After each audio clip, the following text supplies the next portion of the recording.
Bonjour tout le monde. Merci de m'avoir signalé que la vidéo numéro 18 était incomplète. Donc j'ai repris un tout petit peu et puis on va faire la continuité suite pour partir dans le chagrin.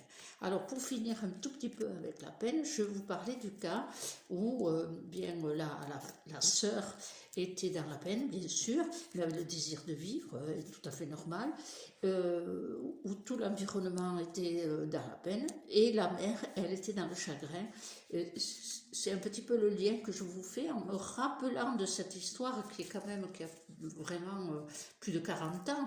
Eh bien, si elle m'est revenue en mémoire, parce qu'elle illustre très très bien quelque chose que je voulais vous dire, c'est-à-dire que, pour terminer avec la peine, lorsque j'ai expliqué à la jeune femme que la différence entre la peine et le chagrin, que elle était dans la peine et que cette peine était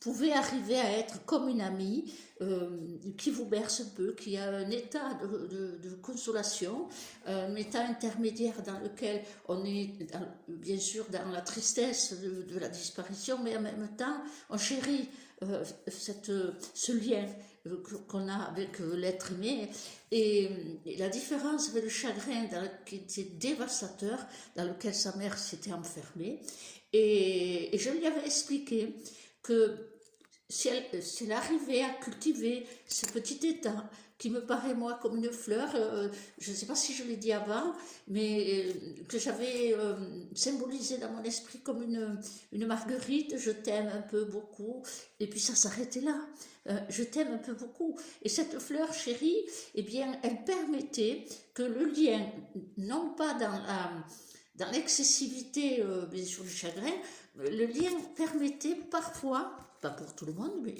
pour certaines pas mal,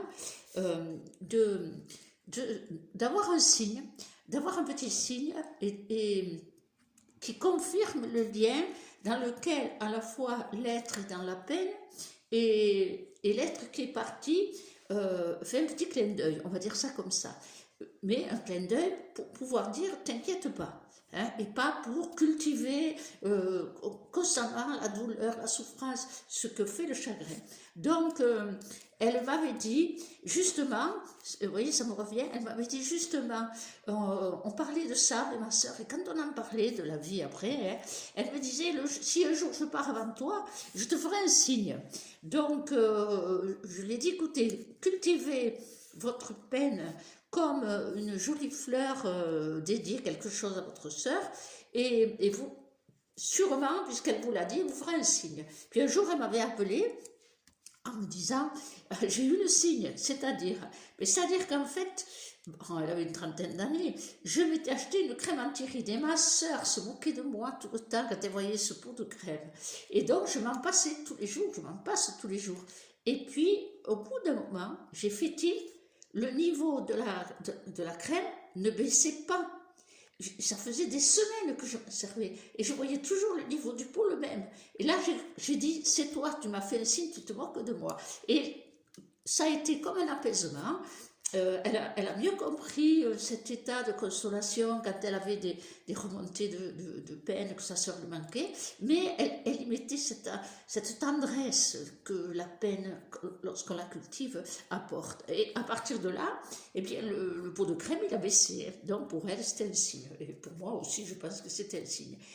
Et à la différence de sa mère, qui s'était comme mis en souffrance repliée, parce que le chagrin, c'est presque, ça m'a paru comme presque une torture, c'est-à-dire on s'auto-torture, on s'auto-maintient en souffrance. J'avais trouvé que c'était très dévastateur et les conséquences dans la vie de la personne et de tout le monde étaient catastrophiques. On aurait dit que cette maman était dans une... vous savez, quand on perd comme ça un amour, eh bien, c'est comme si le cœur se brise, c'est comme si tout le corps s'écrase en lui-même. C'est une douleur qu'on ne peut pas décrire.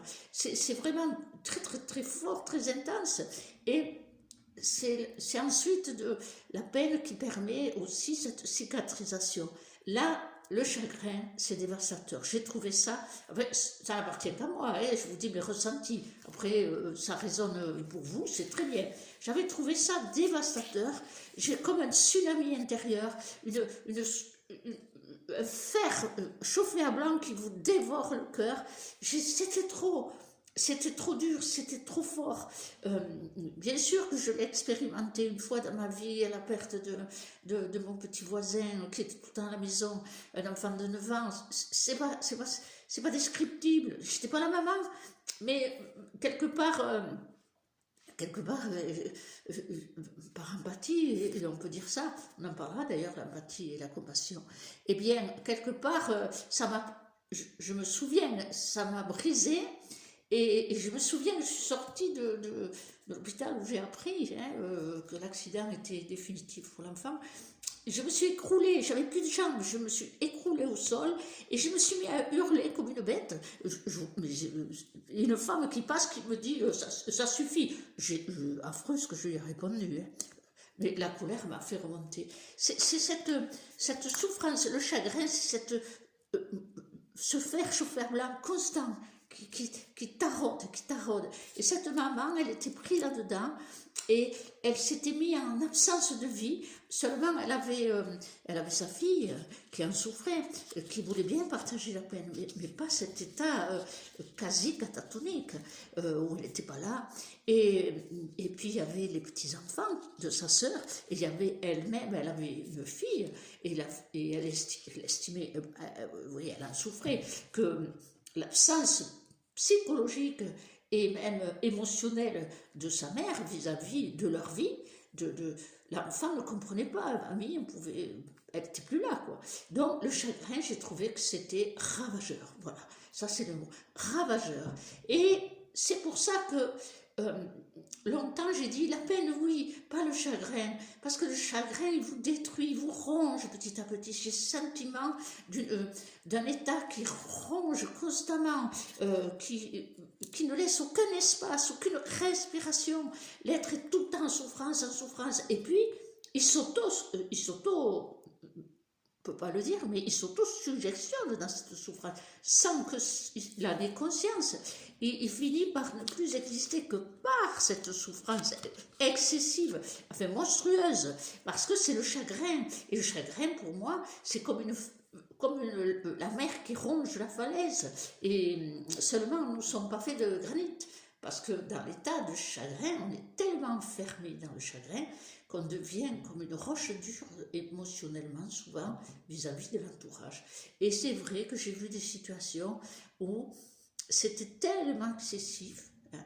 Bon, d'abord, ça met en danger de développer des problèmes de santé, il ne faut pas l'oublier, mais ça isole complètement de ceux qui sont à côté et qui souffrent aussi. Il faut tenir compte qu'à côté, même si c'est la peine et pas le chagrin chez eux, parce qu'ils veulent respirer, ils veulent vivre, et c'est tout à fait normal, parce qu'ils ont un instinct de survie naturel, mais dans le chagrin, je ne sais pas où il est, l'instinct de survie. Après des reproches, j'ai vu des couples où le mari voulait vivre, il voulait vivre, ou la femme voulait vivre, et était dans la peine, il ne faut pas le croire, il souffrait aussi de la disparition, mais l'autre s'arrêtait. Et alors ça a fait des séparations foudroyantes, et c'est l'état de chagrin qui favorise cette rupture relationnelle, émotionnelle.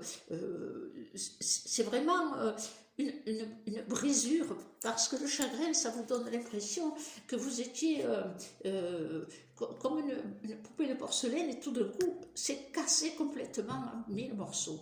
Donc le chagrin, essayez d'y penser, si ça vous arrive, la peine, oui, je peux la cultiver comme une jolie fleur, comme je peux re-rencontrer le lien avec celui qui est parti, dans la tendresse, dans la douceur, lui parler comme s'il était là, tout est permis, et à travers une plante, un objet, des fois c'est pas grand chose, mais c'est lié quand même à un état vibratoire dans lequel celui qui est parti, il peut être encore, disons, perceptible, parce que l'amour et la tendresse ne meurent jamais. Donc cette étincelle qui se manifeste dans la peine, en revoyant par exemple, imaginons que vous avez perçu un lien à travers, par exemple, un truc idiot, parce l'être cher est parti, et puis il y avait, mettons, une statue qu'il aimait beaucoup, parce qu'il avait fait le voyage, et bien à chaque fois que vous regardez la statue, et bien c'est cet état de lien qui se manifeste. Ça dure ce que ça dure. Au bout d'un moment, bien sûr, l'âme est libre, elle a fait son parcours, mais croyez-vous que le lien d'amour se brise définitivement ainsi? Moi, j'y crois pas. Je pense qu'il y a un lien, et que ce lien qui est éternel, ce lien qui est amour, on peut encore l'exprimer malgré que l'âme ait fait son chemin et qu'elle soit partie. Eh bien, elle fait son chemin, et en même temps, ce lien, lui, il est indestructible, il est toujours actif, et il s'active, bon, à part le passage où on a un signe, hein, mais il ne faut pas croire que ça reste tout le temps branché. Alors, il faut que l'âme puisse continuer son chemin. Et donc, à un moment donné, c'est très difficile de percevoir si la réponse que j'ai, c'est l'âme qui est toujours là et qui reste là, non, elle ne va pas rester là toute votre vie, c'est pas possible, elle a son chemin. Donc, ou si c'est moi qui perdure le lien, et qui, dans un état d'amour et de tendresse, j'ai la réponse qui m'est donnée, mais en fait elle existait déjà à l'intérieur de moi. C'est très subtil à vous expliquer ça, parce que vous avez des personnes qui tiennent absolument à continuer à vivre en disant, je le sens, il est là. Oui, c'est le lien que l'on sent. Il est réel, il est vrai. C'est subtil, vous voyez, c'est pour ça que je vous dis, cultiver la peine, c'est vraiment consolateur, et ça met un équilibre dans ses propres énergies. Le chagrin, par contre, est destructeur. Le chagrin, il taraude vos cellules. Il remet la cicatrice à vif. C'est quelque chose que je me suis mis en retrait très vite quand j'ai perçu cet état destructeur. Parce que je me suis dit, c'est pas possible. Celui qui est parti, c'est pas ce qu'il souhaite pour moi. C'est impossible. C'est moi qui est dans un état dans lequel je reste. C'est un choix que je fais inconscient peut-être, mais comment faire un choix conscient si on n'est pas au courant, on subit. Et donc, dès l'instant où j'ai perçu cet état catastrophique pour moi, autodestructeur quelque part, eh bien, et de m'être dit, mais c'est pas ça, l'âme, il faut qu'elle fasse son chemin, et c'est pas ça le lien avec l'âme de celui qui est parti. C'est pas ça le lien. C'est pas une nature autodestructrice. Elle reste parce que je m'y maintiens. Elle reste parce que je m'y maintiens. Pourquoi? Parce que tout simplement, eh bien, si on ne garde pas ses portes dans ce plan-là aussi, eh bien, systématiquement, la maintenance d'un lien positif, eh bien, est perturbée, on va dire, hein, et disons, est torturée quelque part, est en souffrance. Et là, par contre, la maintenance d'un lien négatif est très expressif, parce que le chagrin, même si c'est un être qui n'était pas très positif. Bon, il y a assez d'histoires familiales, des choses qu'on a réglées pour comprendre que parfois l'état de colère, entre guillemets, de rejet, tout ce qu'on peut travailler dans la relation, mettons, père-fille, enfin, bref, les liens, eh bien, hormis la souffrance d'une histoire avec un enfant qui est tout petit, hein, le pauvre, hein, c'est une autre histoire. Donc, même si le lien n'est pas très positif, hein, et que parfois certains m'ont dit, ma mère est là, et je sais qu'elle pensait qu'elle faisait du mal, parce que toute sa vie, elle n'a pas été vraiment sympa. Eh bien, elle n'est pas forcément là pour ça, elle est là pour interpeller, pour restaurer un lien de délivrance. Alors, ça m'est arrivé, ça nous est arrivé dans une situation où la personne sentait sa mère et voyait sa mère. Et lorsque on a décodé pourquoi cette sensation, alors une mère qui était affreuse, hein, je vous le dis franchement, vraiment affreuse toute une vie pour sa fille, eh bien, le fait d'avoir compris qu'elle demandait des résolutions, cette dame, elle avait de la peine, mais elle n'avait pas de chagrin. Mais elle avait juste, si, elle avait un état de chagrin intermédiaire, le chagrin que ça aurait pu être autrement, parce qu'elle est très gentille. Hein. Et donc, elle a essayé constamment d'attirer l'amour. Et donc, un état de résolution. Donc, il y a le chagrin dans la souffrance intense, et il y a un chagrin intermédiaire de ce qui aurait pu être, ou du gâchis hein, que ça a apporté dans les relations, une personne si proche et si toxique, on va dire le mot, et si méchante aussi. Eh bien, dès l'instant où vous identifiez que c'est un chagrin de regret, que ça aurait pu être autrement, hein, c'est tout, hein, pas plus loin. C'est un chagrin qui s'efface hein, petit à petit. Il ne faut pas le cultiver, parce que par une évidence, hein, si ça s'est fait, c'est que ça ne pouvait pas être autrement. Hein, donc, oui, c'est une équation simple, oui, je me le dis, mais c'est un jeu de mon esprit, parce que ça n'aurait pas pu être autrement, c'était comme ça.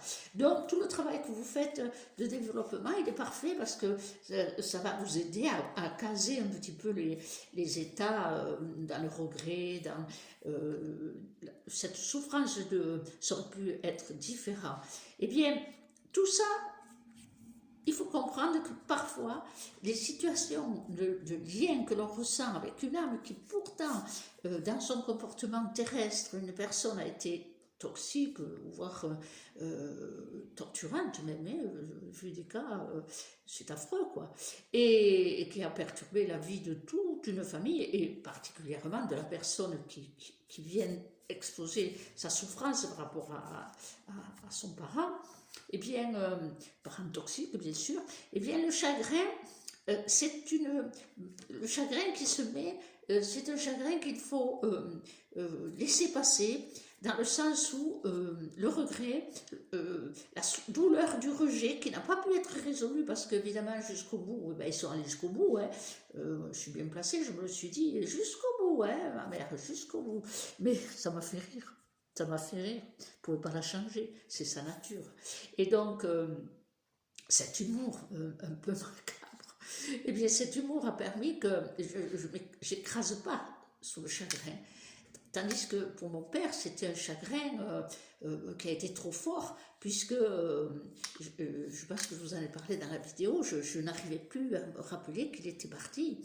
Donc c'est un état qui a plusieurs nuances, mais le chagrin, rappelez-vous-le, c'est pas, à la différence de la peine, ne cultivez pas, affrontez-le, affrontez-le. Cherchez en vous pourquoi l'état de chagrin persiste, surtout si la personne a été toxique. Quelles sont les portes en vous de regret, de souffrance, de tout ce que vous avez vécu, sont toujours actives et qui créent un lien pour lequel, eh bien, la sensation qui est juste hein, de la présence énergétique est toujours là. En fait, pour moi, hein, je n'engage personne, c'est une présence vibratoire de toutes les vibrations. Donc, tout ce qu'on peut penser ou que l'on peut agir et dire est vibration et s'inscrit comme en filigrane, vous voyez, en filigrane comme une musique. Et lorsque un être est parti et qu'il a pollué sa propre vie et qu'on a toujours été en attente de réponse, eh bien, le chagrin continue l'histoire, même si l'âme est partie. Ça fait des grandes confusions et parfois, dans la lecture des âmes, hein, la lecture que font des gens qui sollicitent des médiums, qui communiquent avec les âmes, il faut faire très attention. Est-ce qu'il y a un vrai signe, ce que j'appelle un détail probant, dans le livre que je bientôt il va venir, hein, il va naître celui-là. Eh bien, j'en parle et j'explique. Eh bien, ou si c'est simplement une maintenance dans nos corps d'énergie d'un état de souffrance qu'on a eu toute une vie avec son parent toxique. C'est une grande réflexion, mais ça se situe dans l'état vibratoire du chagrin.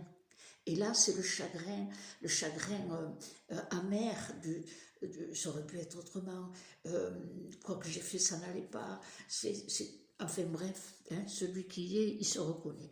Donc, voilà ce dont je voulais vous parler, peut-être j'oublie encore, pardon, j'oublie encore des petits détails, mais vraiment, vraiment, vraiment, la peine, j'ai trouvé merveilleux de pouvoir cultiver en soi, vous voyez, c'est un rapport avec soi-même, ce petit état de peine qui fait résonner la petite ligne vibratoire, le petit fil invisible, où l'amour, la tendresse et le lien avec celui qui a été. Et donc, c'est un état en soi, mais en même temps, ce lien invisible qui existe toujours, et pourquoi ne pas... pourquoi le rejeter? Pas du tout. Cultivez-le, il existera toujours, même si l'âme elle est partie, qu'elle a fait notre chemin, hein, et tant mieux, tant mieux. Mais cultivez-le dans le sens où c'est ça la consolation. C'est comme si vous créez dans l'invisible, l'impression que ça m'a donné, je crée une petite fleur d'amour. Vous savez, le petit garçon de vent quand il est parti, parfois ça me revient, bien sûr ça me revient parce que je l'ai énormément aimé, c'était un enfant extraordinaire, c'était pas le mien mais je l'avais tout à la maison pour jouer, alors on est maman ou on l'est pas, hein, donc on ne fait pas de différence dans l'affection, la tendresse, et parfois il me revient de penser à lui, et c'est un tel état de tendresse que je sais que c'est la petite fleur qui s'active. Pourquoi elle s'active à un moment donné? Peut-être parce que j'apprends la souffrance qui arrive pour des gens, un gars qui s'est arrivé, donc des situations qui remémorent. Donc vous voyez, c'est pas l'âme qui est revenue, parce que je sais très bien que c'est moi, avec moi-même, et quelque part, cette tendresse que j'ai eue pour cet enfant, eh bien, c'est comme si j'arrosais la petite fleur, et cette petite fleur, elle se met avec d'autres petites fleurs, parce que dans le parcours d'une vie, on rencontre des deuils qui font mal, et ça fait des jolis bouquets, un peu, je t'aime, un peu, beaucoup, un peu beaucoup. Et ça, c'est ce en quoi j'appelle consolateur, comme si la peine devenait une amie qui nous permet par instant, où on, voyez, ou par exemple même à la télévision, quand on voit ce qu'on fait aux enfants, c'est fou, c'est monstrueux, on redescend l'énergie, et là, de se souvenir de ce petit lien, dans notre émotion par rapport aux enfants, vous voyez, ou aux personnes âgées à qui on fait du mal, eh bien, c'est une peine collective, et bien, elle nous fait du bien. Elle nous fait du bien parce qu'elle nous montre qu'on n'est pas devenus des rochers insensibles. Et ça, c'est important. Nous sommes vivants et nous sommes capables d'amour. Et l'amour, la vibration de l'amour ne meurt jamais. Voilà. Et j'espère que j'ai tout dit et corrigé la petite erreur que j'ai dû faire en appuyant là où il ne fallait pas. À très bientôt.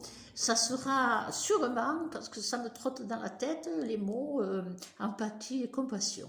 À très très bientôt et merci de suivre la chaîne. Alors bien sûr, les pouces, parce que j'aimerais bien qu'elle se diffuse un peu partout, un peu, je ne sais pas comment ça marche tout ça, mais partager, il faut faire le pouce, partager, parce que le temps m'est compté quand même, je suis consciente de mon âge et aussi des états physiques, hein, donc, et je voudrais bien vous laisser la trace de la transmission et vous montrer comment c'est si simple.